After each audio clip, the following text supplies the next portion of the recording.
सरस्वती पूजाको दिन हामीले हाम्रो विद्यालयबाट साना बालबालिकाहरूलाई एउटा नयाँ भर्ना आरम्भ गरेका छौँ। 3 वर्ष उमेर पुगेका बाबु नानीहरूलाई आज निःशुल्क भर्नाको अवसर विद्यालयले प्रदान गरेको छ र यसरी नयाँ बालबालिकाहरूलाई विद्यालयमा प्रवेश गराउने र उनीहरूलाई खेलका माध्यमबाट विद्यालय नियमित आउने एउटा वातावरण सिर्जना गर्ने हाम्रो उद्देश्य हो र यसका लागि हामीले शुभ अक्षरारम्भ कार्यक्रम भनेर हामीले आयोजना गरेका छौँ। त्यसबाहेक यसको लागि हाम्रो विद्यालयको तर्फबाट साना नानीहरूको लागि चाहिँ विशेष कक्षा पनि सिर्जना गरेका छौँ र यसरी बाबु नानीहरूको लागि आवश्यक पर्ने विभिन्न किसिमका चाहिँ सजावटहरू र उनीहरूलाई आवश्यक पर्ने श्रव्य दृश्य सामग्रीहरू पनि हामीले व्यवस्थापन गरेका छौँ र यसरी साना बाबु नानीहरूको लागि चाहिँ एउटा उपयुक्त वातावरण हामीले सिर्जना गरेका छौँ। हामीलाई एक कुरामा विश्वास छ भने हाम्रा यस क्षेत्रका बालबालिकाहरूको लागि एउटा गुणस्तरीय शिक्षाको आरम्भ गर्नको लागि यो विद्यालय सक्षम छ भन्न चाहन्छु र सम्पूर्ण अभिभावकहरूलाई पनि हामीलाई विश्वास गरेर चाहिँ तपाईँहरूका बाबु नानीहरूलाई विद्यालयमा ल्याउनुहोस्। हामी अवश्य पनि तपाईँहरूको सपनालाई साकार पार्न सक्षम हुनेछौँ। धन्यवाद। नमस्कार, म रोमकुमारी बस्नेत श्री सार्वजनिक माविबाट यहाँ आज सरस्वती पूजाको दिन साना साना भाइ बहिनीहरूलाई भर्ना कार्यक्रम छ। भर्ना निःशुल्क छ। हाम्रो यो सार्वजनिक स्कुलमा चाहिँ विभिन्न माध्यमबाट बालबालिकाहरूलाई बालमैत्री, मनोरञ्जन, विविध प्राविधिक शिक्षाद्वारा चाहिँ हामी शिक्षण कार्यक्रम भइरहेको छ। तपाईँहरूले पनि एकचोटि आएर सार्वजनिक माविमा अवलोकन गरेर साना साना नानी बाबुहरूलाई चाहिँ भर्ना गर्न यहाँको वातावरण हेरेर के अरे विभिन्न प्राइभेट स्कुलहरूमा गएर हेर्नुहोस् र यहाँ हाम्रो सार्वजनिक स्कुलमा पनि आएर एकचोटि अनुभव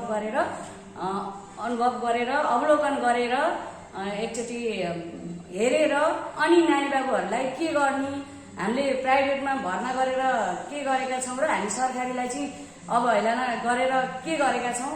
हाम्रो सरकारी स्कुल पनि धेरै माथि प्रगति भइसकेको छ भन्ने एउटा सोच बनाउने हामीले प्रयास गरेका छौँ र सार्वजनिक स्कुलमा पढेर पनि साना साना भाइ बहिनीहरूले धेरै ज्ञानहरू हासिल गरेका छन् र हामीले पनि धेरै मेहनत गरेका छौँ कि हामी पनि साना साना भाइ बहिनीहरूलाई राम्रो शिक्षण सिकाइ गर्छौँ भन्ने चाहिँ हामी प्रयास गर्ने गरेका छौँ र प्रयास जारी नै हाम्रो रहनेछ। र एउटा अनुरोध के छ भने सार्वजनिक स्कुल भनेर सबै अभिभावकहरूलाई चाहिँ के अनुरोध छ भने सार्वजनिक स्कुल भनेर त्यस्तो नराम्रो त्यो सार्वजनिक स्कुल यस्तो पढाइ राम्रो हुँदैन भन्ने होइन। एकचोटि आएर चाहिँ बाहिरबाट होइन, स्कुलभित्र आएर चाहिँ एकचोटि अवलोकन गरेर अनि आफ्नो नानी बाबुहरू चाहिँ भर्ना गर्नुहोस्, के कस्तो छ बुझ्नुहोस् र यहाँको सबैतिर अवलोकन गरेर चाहिँ म चाहिँ के अनुरोध गर्छु भने साना साना भाइ बहिनीहरूलाई चाहिँ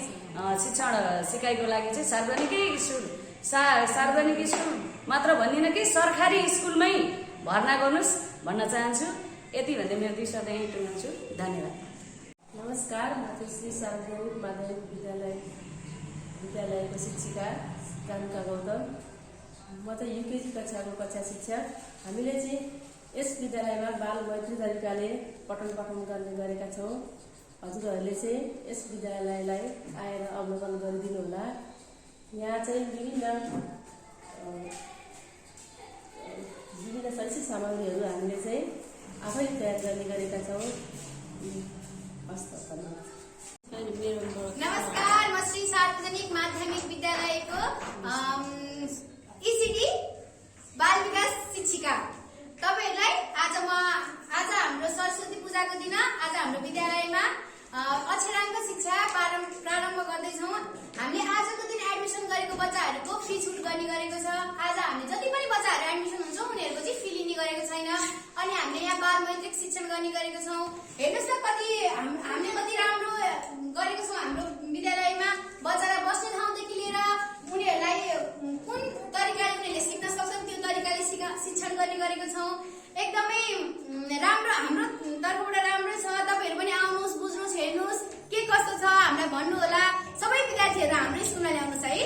धन्यवाद। नमस्कार। विशेष गरी आदरणीय सम्पूर्ण अभिभावकज्यूहरूमा हामीले के आग्रह गर्छौँ भने यो चाहिँ श्री पञ्चमीको दिन आज चाहिँ यानि सरस्वती पूजाको दिन विद्यार्थीहरूलाई निःशुल्क रूपमा भर्ना गरेर हामीले चाहिँ यो क्षेत्रका हाम्रो श्री सार्वजनिक माध्यमिक विद्यालयको सेवा क्षेत्रको विद्यार्थीहरूलाई उज्जवल भविष्यको निम्ति हामीले चाहिँ यो चाहिँ प्री प्राइमरी कक्षामा चाहिँ यसपालि भर्ना आज सुरुवात गरेका छौँ निःशुल्क रूपमा। र विशेष गरी अभिभावकज्यूहरूले हामीले विद्यार्थीहरूलाई अब साना साना बाबु नानीहरूलाई चाहिँ एउटा चाहिँ कलात्मक हिसाबले विद्यार्थी भाइ बहिनीहरूलाई चाहिँ खेलको हिसाबले माध्यमले यो चाहिँ क्लास लिने हामीले चाहिँ जमर्को गरिरहेका छौँ। जति पछिल्लो वर्ष हुँदै गयो त्यति विद्यार्थीहरूलाई विद्यालय जाउँ जाउँ भन्ने वातावरणमा एउटा चाहिँ प्रविधि मैत्री हिसाबले अलिक ठुलो क्लासमा हामीले सुरु गरेका छौँ भने साना क्लासमा चाहिँ नाचगान गरेर विद्यार्थीहरूलाई चाहिँ के भन्दा विद्यार्थीहरूलाई चाहिँ र्याम्सहरू देखाएर विद्यार्थी भाइ बहिनीहरूलाई चाहिँ पढाउने। र यो वर्ष हामीले चाहिँ 1 2 अनि एबिसिडी क ख भनेर चाहिँ टाँच्दै त्यहाँ चाहिँ घुम्दै जान्छन् विद्यार्थी भाइ बहिनीहरू, खेल्दै जान्छन् अनि त्यो सिक्दै जान्छन्।